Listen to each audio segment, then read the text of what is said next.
अभी हम मौजूद हैं एमएलए आवास में और अभी आपको एक ऐसे व्यक्ति से मिलवाना चाहेंगे जो कि केबीसी विजेता रह चुके हैं, जिनका नाम है सुजीत कुमार, जो कि नवादा जिले से बिलोंग करते हैं और ये इनका सफ़र आसान नहीं रहा।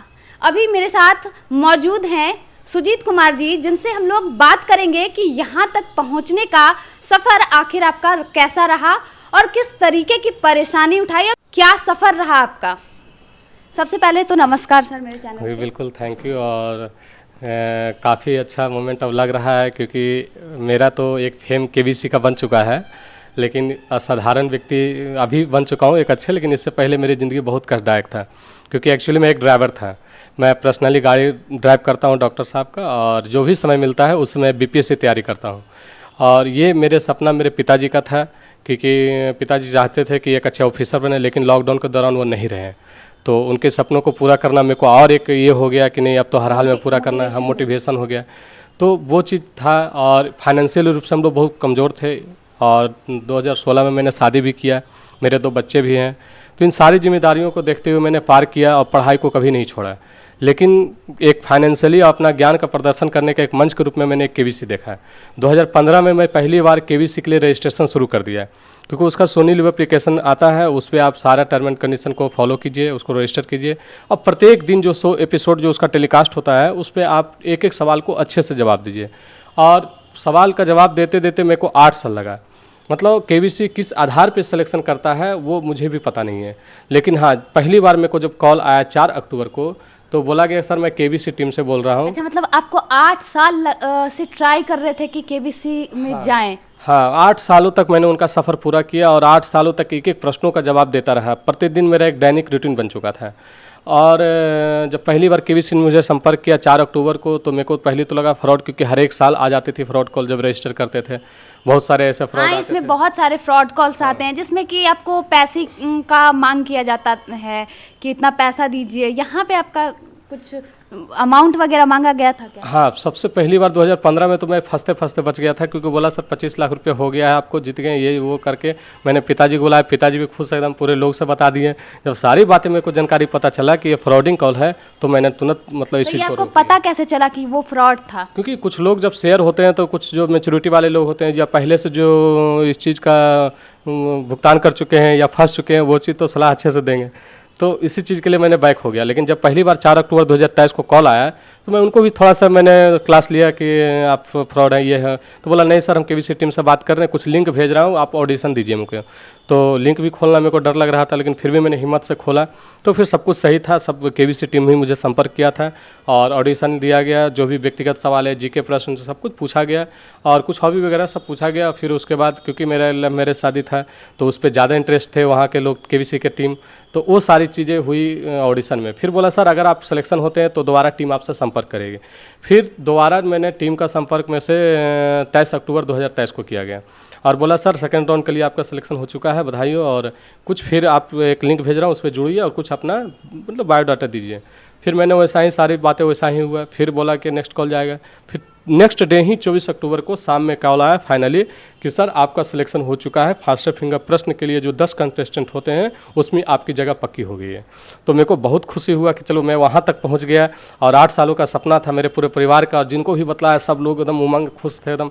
लेकिन वो सफ़र अभी भी बाकी था, क्योंकि वहाँ जाकर खेलना हॉट सीट पर, मतलब फास्टर फिंगर हॉट सीट पे बैठना बहुत मायने रखती है। तो फिर मैंने वहाँ से केबीसी का टीम के द्वारा मुझे यहाँ से 3 नवंबर को मुंबई ले गया विथ प्लेन से। पहली बार मैंने प्लेन को भी सफ़र किया, तो काफ़ी अच्छा लगा क्योंकि सब केबीसी का टीम द्वारा, क्योंकि शुरू से लेकर जब से रजिस्ट्रेशन हुआ या जब से जाना रहना, वहाँ से पुनः वापस आना या कहीं भी कुछ ऐसा होता है, इसमें एक भी रुपया अमाउंट का कोई चार्ज नहीं? कोई चार्ज नहीं। बस इसीलिए तो केबीसी का भरोसा बना हुआ है कि अगर किसी प्रकार का कॉल आता है, अगर आपसे 1 रुपये का भी डिमांड कर देता है, तो वो केबीसी का टीम संपर्क नहीं कर सकता है। तो इन सब चीज़ों से मैं बचने की कोशिश किया और लोगों को भी सलाह देता हूं कि अगर इस तरह की कॉल आती है तो आप एकदम बिल्कुल बचें, क्योंकि केबीसी टीम 1 रुपया नहीं लेती है। फिर वहां से मैं गए, मुंबई ले जाया गया, अच्छे होटल में रखा गया। 4 अक्टूबर को मेरा शूटिंग डेट था, तो मैंने दादा साहब फाल्के फिल्म सिटी में ले जाया गया टीम के द्वारा। और फिर सेट पे मैंने कुछ ट्रेनिंग वगैरह दे करके बैठाया गया फास्टर फिंगर प्रश्न पे। अमिताभ सर आए सामने, मैंने सब पहले कभी उनको पोस्टर में या फिर फिल्मों में देखा था। पहली बार उनको सामने से देखकर आप कैसा महसूस कर रहे थे उस टाइम? हाँ, क्योंकि उस टाइम लग रहा था कि मैं सपने में जी रहा हूँ, क्योंकि जब तक उनको टच ना कर लूँ, बात ना कर लूँ, तब तक लग नहीं रहा था कि अमिताभ सर हैं। लेकिन बट फास्टर फिंगर प्रश्न पे हम लोग कंप्यूटर पे बैठे थे और वो पड़ाव बहुत मायने होता है हॉट सीट पर जाने के लिए। तो मैं अपने आप को संभाला, पहले थोड़ा सा हरासमेंट हुआ, फ्रस्ट्रेशन हुआ, लेकिन मैं अपने आप को संभाल लिया। और जैसे ही क्वेश्चन आया तो मेरे 9 कंटेस्टेंट थे और मेरे को, क्योंकि क्वेश्चन सजाने के लिए दिया जाता है, अरेंज करने के लिए, तो क्वेश्चन आया थोड़ा डिफिकल्ट था, लेकिन मैं थोड़ा आराम से सजाया, 7.5 सेकंड का समय मैंने लिया। तो मेरे को लगा कि बहुत ज़्यादा समय मेरे को ले लिया गया है, इसलिए शायद हॉट सीट पर नहीं आएंगे। जब लीवर बोर्ड की बारी आया, अमिताभ सर बोले कि लीवर बोर्ड दिखाया जाए कौन आगे हैं, तो सारे लोग का गलत हो चुका था, सिर्फ अकेले हम थे, मेरा कंपटीटर कोई था ही नहीं हॉट सीट पर आने के लिए। मतलब वहाँ से डायरेक्टली उठे और उसके बाद अमिताभ सर के आकर के गले लग गए।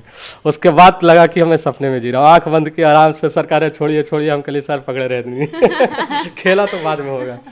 फिर वहाँ से सबसे पहले बहुत बड़ी बात है, सबको मतलब जो आम व्यक्ति हैं उनको लगता है कि अमिताभ सर से सामने से मिलें, आपका सपना पूरा हो गया। हाँ, ये तो है, क्योंकि देखिए कोई भी चीज़ों को आप मेहनत से कीजिएगा, लग्न से कीजिएगा तो किस्मत साथ देगा, और वो किस्मत मेरे को हाथ साथ दिया है।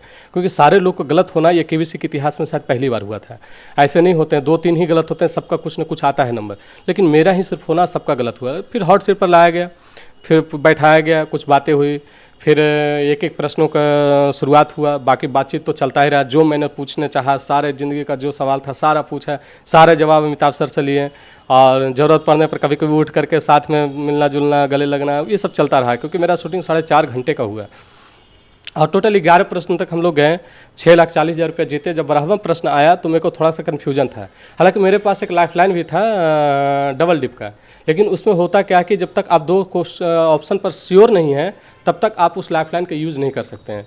तो मेरे को श्योर था, लेकिन वहाँ पर इतने घबराहट थे और लोग ऑडियंस देख रहे हैं, लोग पब्लिक देख रहे हैं, लाइव होगा, तो ये सारी चीज़ें मेरी माइंड में चल रहा था, क्वेश्चन पे तो दिमाग जा ही नहीं रहा था। तो लास्ट में फाइनली निर्णय लिया कि चलो 6,40,000 रुपये मेरे, क्योंकि गलत हो जाता तो मैं नीचे आ जाता, इसलिए 6,40,000 रुपये भी मेरे लाइफ के लिए बहुत मायने था।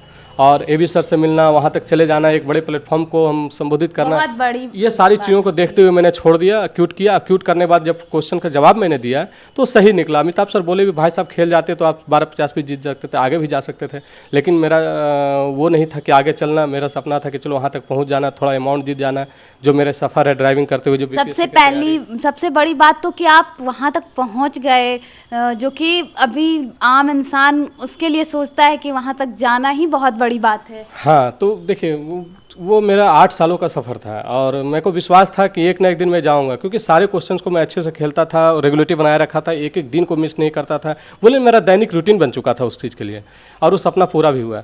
फिर जैसे हमको शो ख़त्म हुआ तो बहुत सारी कंपनियाँ वहाँ मौजूद थी, जैसे गोवर्धन घी, मेरे को 1 साल तक गोवर्धन का घी का पैकेज दिया गया, साल भर तक मैं उसे फ्री खा सकता हूँ। फिर आयुर्वेदा कंपनी था, उन्होंने मेरे को गिफ्ट हैम्पर किया। फिर मेरा धनतेरस का टेलीकास्ट हुआ था 10 तारीख के मेरा शो, तो एक कॉइन मिला मेरे को। फिर कैडबरी हो गया, एशियन पेंट हो गया, या फिर स्मूथ कंपनी जो कि गोल्डन टिकट दिया मेरे को, पूरे भारत घूमने का एक बार फिर मौका दिया है। तो ये सब चीज़ें काफ़ी अच्छा लगा, प्राउड फील हुआ। और जब परिवार लोगों को जब जैसे निकल के फ़ोन किया अपने परिवार को कि मैं तो हॉट सीट पर बैठ गया, इतना रकम जीत गया, सब बिलीव नहीं कर पा रहा था कि हॉट सीट पर भी चला गया। तो मैंने सबको विश्वास दिलाया, कुछ फ़ोटो वगैरह भेजा, तो फिर सब कुछ सही लगा, तो सारे लोग खुशी, फिर तो बधाइयाँ का तांता लग चुका था। तो जब आप वहाँ से जब जीत कर घर वापस आए तो घर वालों का क्या रिएक्शन रहा होगा आपको देख? हाँ, देखिए कल तक तो बहुत सारे ऐसे लोग थे कि बात भी नहीं करना चाहते थे, क्योंकि मैं एक फाइनेंशियल रूप से बहुत कमज़ोर था, तो एक ड्राइविंग करते हुए मैं बीपीएससी की तैयारी कर रहा था और पिता के सपनों को पूरा करने की कोशिश कर रहा था। लेकिन जब जैसे केबीसी से मैं लौट के आया तो सब लोग, जो लोग बोलते भी नहीं थे, वो लोग भी बधाई देने के लिए आगे आ गए। वो चीज़ मेरे लाइफ में बहुत अच्छा लगा और मैं चाहता था कि सब लोग जुड़े में से, सब लोग मेरे को इस चीज़ के लिए दें और मेरे से प्रेरणा लें कि अगर इंसानियत से और अच्छे से और मेहनत से किया जाए तो हर मुकाम को हासिल किया जा सकता था। तो ये अच्छा लग रहा है और आप लोग का आशीर्वाद है, सभी दोस्तों, टीचर्स, मेरे माँ बाप का आशीर्वाद था कि मैंने ऐसा काम किया कि आज आप लोग मेरे सामने मौजूद हैं, ढूंढते ढूंढते पहुँच रहे हैं। और बात रही कि बिहार के युवाओं को लेकर के एजुकेशन के बारे में, तो मैं उस चीज़ को बिहार में रह करके फील किया हूँ और ख़ास करके युवाओं को, क्योंकि खुद वो पढ़ नहीं पाते हैं सही से। कुछ अच्छे, अगर मान लीजिए फाइनेंशियल कंडीशन ख़राब होता है तो तुरंत पढ़ाई छोड़कर कहीं ना कहीं वो जॉब करने या कमाने चले जाते हैं। तो परिवार का जो रीढ़ होता है एजुकेशन का, वो टूट जाता है। फिर अपने बच्चे को सही से एजुकेट नहीं कर पाते और उस चीज़ का एक धब्बा लग जाता है कि बिहार एजुकेशन में पीछे है। पीछे नहीं है, जो लोग पढ़ रहे हैं वो सफलता के मुकाम तक चले जा रहे हैं। आप देखते होंगे जितने भी डिफेंस है या फिर यूपीएससी आईएएस वगैरह है, आईपीएस है, आईएफएस है, वो सारे चीज़ों में बिहार टॉपर है। कब? हालांकि बिहार शिक्षा पहले भी आगे था और अभी भी ऐसा कहा जाता है कि बिहार से सबसे ज्यादा आईएएस दिए गए हैं। क्वांटिटी नहीं है बिहार में एजुकेशन को लेकर के कि सभी लोग पढ़ रहे हैं जितना पढ़ना चाहिए, लेकिन हाँ, जितने लोग पढ़ रहे हैं, जितने भी लोग हैं, वो क्वालिटी के साथ पढ़ रहे हैं, क्योंकि वो अंतिम पायदान तक पहुंच ही जाते हैं। हाँ, रेशियो में अदर स्टेट की आप बात करेंगे तो रेशियो में उसकी क्वांटिटी, संख्या ज़्यादा होगा पढ़ने का, लेकिन रेशियो जो क्वालिटी का रिजल्ट है वो डाउन है मेरे बिहार से। तो मैं यही युवाओं को कहना चाहता हूं कि आप अपने आप पर भरोसा करें, क्योंकि बिहार के अच्छे एजुकेशन होते हैं, आप इस पर भरोसा करें। फ्यूचर अपना देखें बच्चों का, क्योंकि आप सफल होइएगा, एजुकेट होइएगा तो पूरे समाज एजुकेट होगा, आपकी फैमिली एजुकेट होगा। तो इस पर मैं कहना चाहूँ कि ईमानदारी से मेहनत करें और पूरे बिहार का नाम रोशन होगा। जिस तरीके से अभी सुजीत कुमार जी पूरे बिहार का नाम रोशन करके केबीसी जीत के जिस तरीके से बिहार का नाम रोशन कर रहे हैं, तो इनकी कहानी बहुत ही दिलचस्प रही है। और जिस तरीके से इन्होंने अपना कंडीशन बताया, अपनी परिस्थिति बताई, उसको देखते हुए, जैसे कि इन्होंने बताया कि ये ड्राइवर हैं जो कि अपना जीवन यापन के लिए ड्राइवरी का काम भी करते हैं और बीपीएससी का तैयारी भी करते हैं।